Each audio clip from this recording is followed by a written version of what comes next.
공동한 이 마태복음 5장 1절부터 6절의 말씀을 가지고 복이 있나니 이러한 제목의 말씀을 가지고 은혜를 나누고자 합니다. 자, 예수님은 우리 예수를 믿는 하나님의 백성들에게 복받는 비결에 대해서 오늘 이 팔복을 가지고 설교를 하겠습니다. 우리도 어떻게든지 복을 받아서 일어나 빛을 발해서 어둠의 세상을 밝히고 가족을 지우고 전국 승관이 앞장서는 하나님의 뜻을 받들어 행해야 되겠네. 오늘 이 팔복 중에서 삼복을 가지고 복이 있나니 이러한 제목의 말씀을 가지고 은혜를 나눕니다. 첫째로 심령이 가난한 자가 되십시오. 심령이 가난한 자가 되어야 복이 있나니 복이 있나니가 될 수 있기 때문에 심령이 가난한 자가 되셔야 됩니다. 자, 본문 첫 번째로 보면 심령이 가난한 자는 복이 있나니 천국이 이것이에요. 심령이 가난하게 돼서 천국의 소유자가 되라는 겁니다. 이것이 첫 번째로 주시는 말씀으로 심령이 가난한 자가 되어 천국의 소유자가 되도록 하라는 말씀입니다. 유시면 하면 심령이 가난한 자가 되어야 해요. 자, 여기서 주님이 제일 먼저 복 있는 자가 되려면 천국부터 소유하는 자가 되라는 것입니다. 사실 맞는 것이 천국이 있어야 영생도 있고 축복도 있고 건강도 있는 거 아니에요? 천국이 없으면 모든 것이 다 허사 아니에요? 그렇기 때문에 주님은 팔복 중에서 첫 번째로 천국을 제시하신 거예요.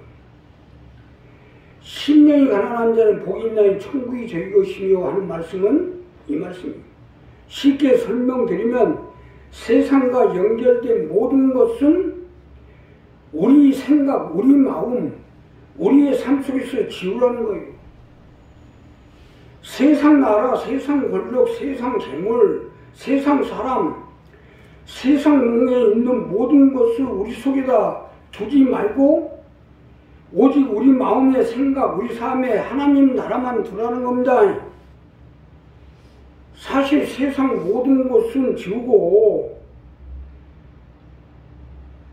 오직 하나님 나라, 오직 예수만 가지고 있으면 이것이 천국이 되지 않겠어요? 어떻게 보면 세상 쪽에서 생각해 보면 완전히 방도가 바뀐 거 아니겠어요? 그러나 이것이 내가 사는 길이고 천국에 가서 영원히 사는 방법이에요. 우리 어머니가 권사님이신데 오직 예수밖에 없어요. 세상 명예, 세상 재물, 세상 사람, 심지어 자식인 나까지도 아무 생각이 없어요. 그냥 버리시고 살았어요. 그러나 버린 자식이 죽었나요? 세상에 병들어 죽을 뻔했는데 이렇게 살아서 하나님의 종으로 목회를 하고 있잖아요.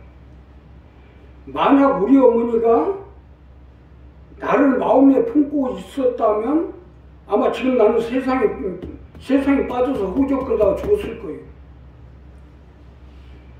이게 얼마나 아이러니한 얘기입니까? 그렇기 때문에 예수님이 팔복 중에서 첫 번째로 심령이 가난한 자는 복이 있나니 세상 판도를 뒤집어 놓은 거예요. 자, 여기서 중요한 것은 아무리 예수 잘 믿는다고 해도 이 부분은 쉽지가 않은 거예요.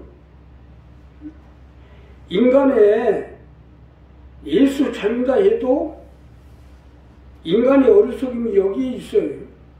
아니 내가 자식을 품는다고 자식이 잘 살아요? 예수님을 품어야 내가 살고 자식이 살죠. 이 판도를 완전히 바꿔야 돼요. 자, 쉽게 설명드리면 내가 자식을 품으면 그 자식은 보장이 없습니다. 그러나 내가 자식을 품지 않고 내가 예수를 품고 예수님 내 자식을 품으면 그 자식은 사는 거예요. 이게 세상 판도하고 예수님은요, 이 팔복 설거 중에서 첫 번째로 심령이 가난한 자는 복이 있나니 천국이 저희 것입니다. 내가 예수를 품고 하나님 나라를 품고 하나님을 품고 나가면 결국 이 속에 복이 있기 때문에 하나님 내 가정의 문제, 자녀들의 문제, 삶의 문제, 생활의 문제, 모든 문제를 붙들어 줄 거 아니냐 이거. 이 부분을 잘해야 돼. 내가 주인 아니요? 우리 어머니가 그냥 아이고 내 아들 하고 품고 있었더라면 지금 이 세상 사람 아닙니다 내가. 그냥 버려두니까 살 사람. 일본 같은 나라는요, 자식이 낳으면 그 자식을 똑똑하게 훈련시키려고 모질게 키웁니다. 남은 식구한테 보내가지고 모질게 키워요.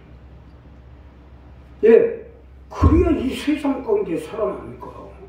그러니까 일본 같은 데는 그 작은 나라가 세계 상대에서 전쟁을 일으키고 세계 상대에서 경제 대국이 되잖아요. 얼마나 강이네. 징기스칸도 마찬가지로 어려서부터 나이 40이 되도록 떠돌아다니면서 혼자 살았어요. 그러니까 강인하게 자라게 돼서 결국 세계를 정복한 거 아닙니까? 알렉산더도 마찬가지고 나폴레옹도 마찬가지고 그래도 세계 대회를 정복한 사람들은 전부 이런 떠돌이 속에서 자란 사람들이에요. 내 품 안에서 오냐 하고 키우는 자식이 밖에 내고 있어요. 그냥 시들지에서 날아가 버리죠. 더군다나 우리가 예수님이나 하나님의 백성이 된 이상 우리 마음에 예수를 품어야죠. 예수를 품으면 그 속에 예수가 내 속에서 성장이 되고 예수가 자라게 되면 그 다음에 뭐가 오겠어요? 천국이 내게 돼요. 천국이 내게 되니까 결국 뭐요? 내 자식도 살고 내 가족도 살게 되는 거예요. 우리가 가족을 복음화시키는 첫 번째 단계가 바로 이 부분이에요. 천국이 없는 사람이 복받으면 뭐 할 거예요? 그건 복받은 게 아니에요. 저주받은 겁니다. 아니 지금 천국이 우리 눈앞에 다가왔는데 내가 알기로는 얼마 안 걸려서 천국이 옵니다.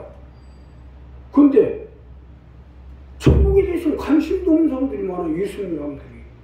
심지어 목회자들도 천국이라고 생각도 못하고 장차 20년, 30년 후에 어떻게 살 건가 그거 연구도 하고 앉았어. 세상 버리고 세상 모든 걸 버리고 사람이 됐든 자식이 됐든 가족이 됐든 모든 걸 버리고 내가 천국의 소유자가 돼야 나도 살고 내 자녀도 살고 내 가정도 살고 가족도 살고 내 이웃도 살 거 아닙니까? 그래서 심령이 가난한 자는 복이 있나니 천국이 저희 것이니 오늘 우리 이 부분을 분명히 정리하세요.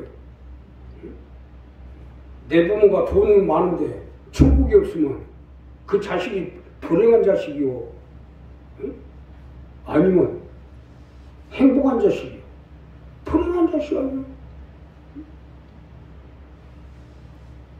대기업 회장이 돈은 많은데 세상에서도 명예와 권력을 가지고 있는데 천국이 없으면 무슨 소용이 있어요? 우리가 아무리 가난해도 세상적으로 가난해도 천국의 소유자가 되라는 거예요. 그래야 내 자식도 살고 내 형제도 살고 이웃도 살고 온 가족이 다 살 수 있지. 나 역시도 이 부분에 내가 직접 체험자이기 때문에 천국의 소유자가 됐어. 그 천국 속에 우리 식구들도 살고 내 자녀들도 살고 내 일가 친척 형제가 살도록 최선을 다하고 있어. 그게 없이 뭔 소용이냐. 오히려 불행만 갖다 줄 뿐이지. 두 번째는 예통하는 자가 되십시오. 자, 우리가 예통하는 자가 돼야 예통하는 것에 복이 있나니가 있기 때문이에요. 자, 두 번째 보면 예통하는 자는 복이 있나니 저희가 이루를 받을 것이며. 자, 이것이 두 번째로 주시는 말씀인데, 예통하는 자. 예통함 속에 복이 있으니까 예통한 자가 되어 복을 받아 살라는 것입니다. 믿으시면 합니다. 예통하는 자가 되어야요. 예수님이 복이 있는 일을 통하여 두 번째로 우리에게 주고 간 것은 예통한 자가 되라. 자, 여기서 우리가 분명히 알아야 될 것은 주님을 위해서, 하나님 나라를 위해서, 하나님의 일을 위해서, 하나님의 뜻을 위해서 예통한 자가 되어야 됩니다. 이게 주님의 말씀 아닙니까? 오늘 이 본문 두 번째 예통하는 자는 보이나니 저희가 위로를 받을 것이며 하는 말씀은 이 말씀입니다. 그렇기 때문에 주님을 위해서 예통하는 거예요. 하나님 나라를 위해 예통하고 하나님 뜻을 받기 위해 예통하고 하나님의 일을 위해 예통해야죠. 예수님 두 번째로 복이 있나니를 통해서 우리에게 주시는 말씀은 예통입니다. 우리가 세상 사는 방법을 뒤집으라는 겁니다. 세상 것 가지고 예통하지 말고 주님을 위해 예통해야 해요. 더 쉽게 설명드리면 세상이나 사람이나 내 자식까지라도 버리고 주 위에 예통해 보라는 거예요. 이 말이 맞는 말인 것이 내가 예통해야 한다고 해결이 됩니까? 세상 일은 내 마음대로 안 된다고 자식이 됐든 부모가 됐든 내 자신까지라도 내가 예통한다 해서 해결될 것이 있냐는 얘기예요. 여기서 분명히 알아야 될 것은 내가 자녀가 됐든 부모가 됐든 내 자신까지라도 예통하면 한 만큼 더 어려워질 뿐이에요. 너희는 먼저 그의 나라와 그의 의를 구하면 이 모든 걸 더하시라고 했잖아요. 뭘 가지고 예통해? 내가 지금 복이 내가 내 자식 놓고 내 가족 놓고 내 일가 친척 놓고 막 예통해갖고 있는데 그 복이 있겠어요? 그 속에. 주님을 위해서, 하나님 나라를 위해서, 하나님의 뜻을 받기 위해서, 하나님의 일을 위해서 예통해야죠. 예통하는 자체가 복이 있나니가 되는 거예요. 그런다고 해서 자식을 부모로 내버려 두라는 얘기는 아니에요. 내 부모, 내 자식이 주님께 쓰여질 수 있도록 기도해야죠. 내가 하나님 앞에 표적을 보여서 하나님의 예수를 믿고 하나님 나라를 받드는 것이 나 자신이 사는 길이라는 것을 자식들한테 보여줘야죠. 그러니까 어떻게 보면 몰인정할 때는 몰인정하게 해야 돼요. 이스라엘 백성들이 하나님의 백성이어도 하나님의 뜻대로 행하지 않으니까 가감히 그냥 고센 땅에다 버려버리잖아요.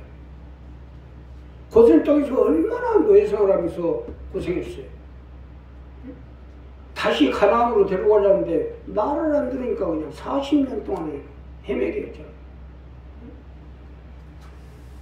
우리도 마찬가지고 자식이 됐든 형제가 됐든 부모가 됐든 안 들으면 냅둬야 됩니다. 그건 뭐 말한다고 되는 일이 아니에요. 그냥 내가 표적으로 보여야 돼, 표적으로. 예수 믿고 하나님 백성이 되고 하나님 뜻을 받으면 어떻게 된다는 걸 자식들한테 보여야 됩니다. 보여서 자식도 구원하고 다 해야죠.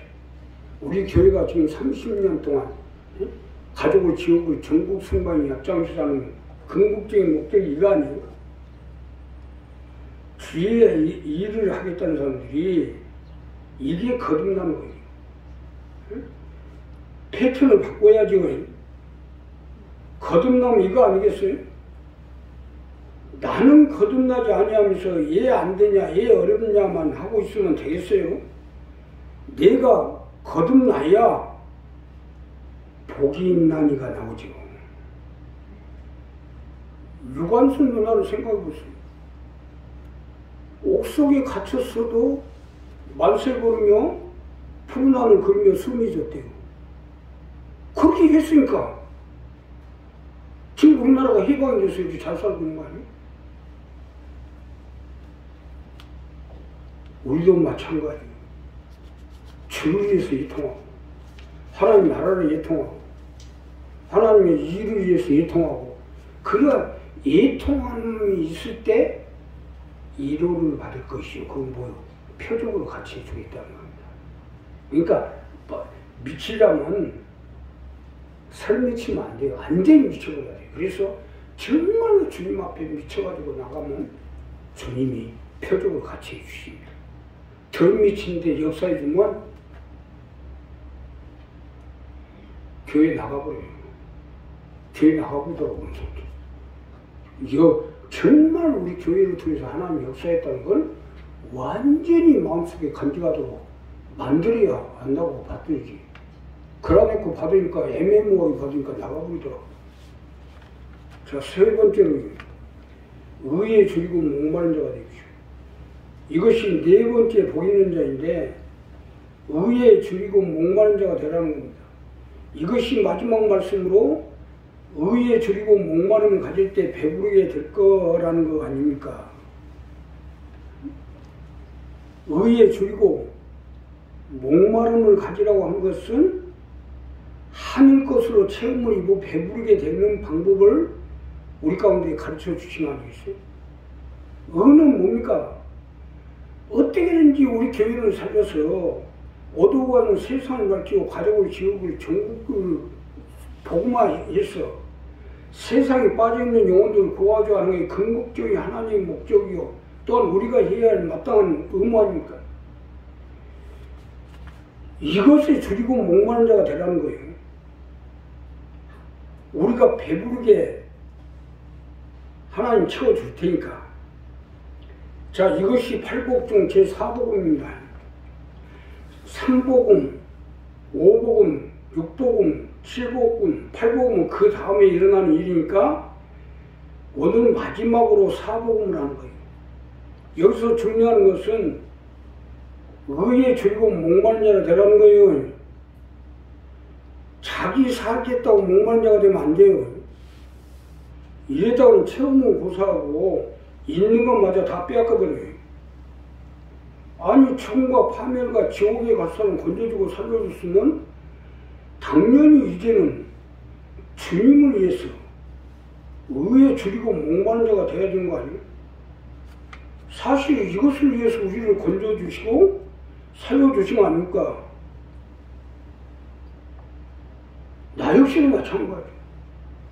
하나님이 죽음에서 나를 건져주고 살려줬기 때문에 나는 최선을 다해서 우리 식구들을 건지고 살리려고 그래요.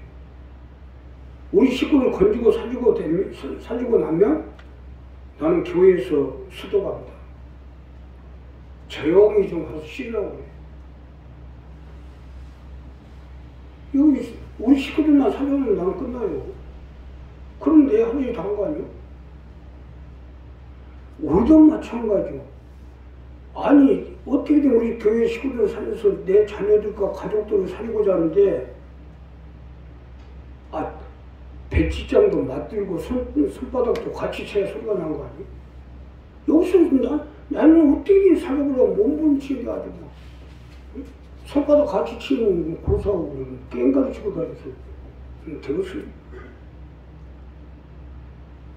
자, 요즘 날씨가 가까이 때문에 이제 2번 기회는 없습니다. 기회는 딱 한 번이에요. 기껏 건져서 살려주니까 자기만 살겠다고 하면 안 되죠. 복이 있나면은 의에 줄이고 목마름 속에 있다는 것을 알아야죠. 기껏 물에 빠져 죽어가는 사람 건져주니까 내 보따리 챙기고 있으면 되겠어요. 이런 사람은 절대로 구원이 없습니다. 구원은 고사하고 12간 지옥으로 간다는 거 알아야죠. 그렇기 때문에 의에 줄이고 목마른 자가 되라는 겁니다. 어차피 우리는 주님이 건져주시고 살린 이상 절대로 안 죽습니다. 믿으시면 합니다. 주님이 건지고 살려줬는데 죽으라고 놔두겠어요? 그럼 주님이 뭐요? 주님이 영원히 사는 자가 아니잖아요. 나를 믿는 자는 죽은 자를 무릇 살아생전 영원히 죽지 아니하라 그랬잖아요. 절대로 안 죽게 돼 있어요. 어떤 상황에서 하나님 살리게 돼 있어요. 문제는 의에 줄이고 목마른 자가 되라는 거예요. 그래, 내가 어떻게 되는지. 이건 나 자신의 문제가 아니지 않습니까? 누가 오늘 새로 우리 교회에 한 사람이 왔어. 그래가지고 여기 보니까 일어나 빛을 발했어. 어둠에 실수하는 걸 치고. 가지고 지옥을 전국 순간이 약자증사하는데 우리 교회의 근본적인 목적이 목표인데 그 사람들은 그걸 가지고 오늘부터 기도해. 그럼 의에 줄이고 목마른 자가 아니에요? 의에 줄이고 목마른 자는 하나님이 그 속에 복이 있기 때문에 반드시 살게 돼 있다. 사실 간단한 문제인데 근성을 못 버리고 또다시 자기 속에 빠져 자기가 살겠다고 하면 다시 죽는다는 걸 아셔야죠. 그건 뭐요? 2번 죽는 게 아니라 또 죽어요. 그런 일을 하지 말아야죠. 한 번 죽는 건 괜찮은데 2번 죽습니다. 즉 오늘 세상에서도 죽어요. 거기서 영원히 죽는 건 이제 불못 속에 들어갔으니까 심판당하는 것이 영원히 죽는 거예요. 우리 안사람 이 부분을 분명히 해서 우리 교회 식구들 자산이 얼마고 몇십억 가지고 있고 몇백억 가지고 있는지 모르지만 그런 거 가지고 유통하지 말고 의리에 줄이고 목마르다고 하죠. 그 돈 몇십억 가졌다고 몇백억 가졌다고 하죠. 그거 줄이고 목마르다고 자기 살겠다고 발발 몇십억 몇백억 몇천억이 문제가 아니야. 의에 줄이고 목마른 자가 되면 하나님이 배부르게 할 것이며 채워주겠다는 겁니다. 우리 이 부분 가지고 일어나서 빛을 발해서 가지고 지금 전국 순간 약장수신 여러분 되시게 주님의 이름을 부탁을 기도하겠습니다. 감사합니다.